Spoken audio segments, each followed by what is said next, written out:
آپ کو ایک اچھی ہوٹل کی لابی لگ رہی ہوگی. ہمیں بھی یہی بتایا گیا تھا کہ آپ سعودیہ پہنچیں گے آپ کو 3 اسٹار ہوٹل ملے گا. ہم یہاں پہنچے, ہمیں آ کے ملا یہاں لو اکانومی ہوٹل. خیر یہ تو تقریباً زیادہ تر پاکستانی ایجنٹس کرتے ہیں, جو عمرہ ادا کرنے جاتے ہیں نا بیچارے حاجی, ان کے ساتھ یہ ہاتھ کرتے ہیں. ہمیں سعودیہ پہنچے ہوئے نا کوئی تقریباً 3 دن ہو چکے ہیں. پہلا عمرہ وہی ہوتا ہے جو آپ اپنے ملک سے آ کے کرتے ہیں. دوسرا عمرہ ہوتا ہے یوزلی مسجد عائشہ کا. ہمارے 25-30 منٹ انتظار کرنے کے بعد شٹل آئی, اس پہ ہم بیٹھے اور ہم پہنچے سٹینڈ پہ, جو کہ حرم پاک کے نزدیک تھا, مسجد عائشہ کی طرف. وہ بس تھی جس کا کرایہ تھا 4 ریال, وہ لے کر جاتی تھی اور مسجد عائشہ کے گیٹ کے اوپر جا کر اتارتی تھی. تو ہم یہاں پہ اترے, ہمیں نکلتے نکلتے نا کوئی 12-12:30 بج گئے. ہم نے کہا چلو پہلے جا کے احرام باندھ لیتے ہیں.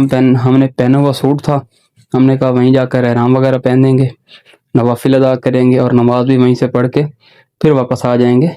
یہ ساتھ ہمارا بائیں سائڈ پہ سامنے یہ جو 2 مینار ہیں یہ حرم پاک کے ہیں پڑے, باب عبدالعزیز, جو کہ مجھے بہت زیادہ پسند ہے. خانہ کعبہ میں بہت سے دروازے ہیں پڑے اندر آنے اور باہر جانے کے لیے, مجھے سب سے زیادہ پسند ہے پڑا باب عبدالعزیز.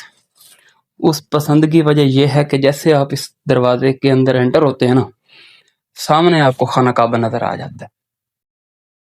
ہم مسجد عائشہ کی طرف پہنچے ہیں اور یہاں پر عوام زیادہ تر یہی ہوتی ہے کہ سوٹ وغیرہ پہن کے آتی ہے, احرام اپنے ساتھ لے آتی ہے, یا کچھ لوگ ویسے ہی آتے ہیں یہاں پر. اب یہ جو جا رہے ہیں جنہوں نے احرام باندھا ہوا ہے وہ یہاں سے نکل رہے ہیں, اور جنہوں نے سوٹ وغیرہ پہنے ہوئے وہ احرام باندھ کر اندر آ گئے. اب مسجد کے ساتھ انہوں نے واش روم وغیرہ غسل خانے انہوں نے بنائے ہوئے تھے کہ وہاں جب اگر کسی نے نہانا ہے تو اس کا بھی بندوبست ہوا تھا. ہم نے پہلا عمرہ کیا ہوا تھا تو ہمارے ذرا گنجے چمک رہے ہیں. ہم یہاں پر پہنچے اندر مسجد کی طرف. یہاں پر پہلے امام نوافل وغیرہ پڑھ رہی تھی اور ہماری خوش قسمتی سے ہم نے یہاں پر نماز بھی پڑھی, نماز ظہر جماعت کے ساتھ. یہاں پر پھر ہم نماز وغیرہ پڑھ کے پھر ہم نکلے ہم خانہ کعبہ کی طرف. وہ وہی بس تھی جو ہمیں لے کر آئی تھی نا, سیم اسی شٹل پہ ہم واپس پہنچے ہیں. اور آخر کار گزارنے کے بعد ہم پہنچے ہیں خانہ کعبہ کے قریب. اور ابھی ہم خانہ کعبہ کے سامنے دیکھتے ہیں نا, ایک فیلنگ ہوتی ہے جو ہم پاکستان میں سوچ سکتے ہیں, ایک فیلنگ وہ ہوتی ہے جو آپ خانہ کعبہ کو دیکھتے ہوئے آتی ہے. وہ فیلنگ کوئی بندہ آج تک نہ بتا پایا صحیح طریقے سے, نہ کوئی بتا پاتا. خیر خانہ کعبہ کے گرد اس وقت ہمیں عصر کی نماز ہو چکی تھی. عصر کی یہ صفیں لوگ جو فوجی ہیں وہ عصر کی صفیں وغیرہ بنوا رہے ہیں کہ عصر کی نماز کے بعد جا کے اپنا طواف کرنا. اب ہم نے کہا چلو ٹھیک ہے, عصر کی نماز کے لیے ہم صف میں بیٹھ جاتے ہیں, پھر جب نماز پڑھ لیں گے تو مطاف کھل جائے گا اور پھر ہم نماز کے بعد طواف کرنا شروع کریں گے. طواف کے بعد پھر وہی ہمارا ہم جائیں گے صفا مروہ, وہاں جا کر چکر لگائیں گے. صفا مروہ تو زیادہ تر بندوں کو پتہ ہی ہوتا ہے کہ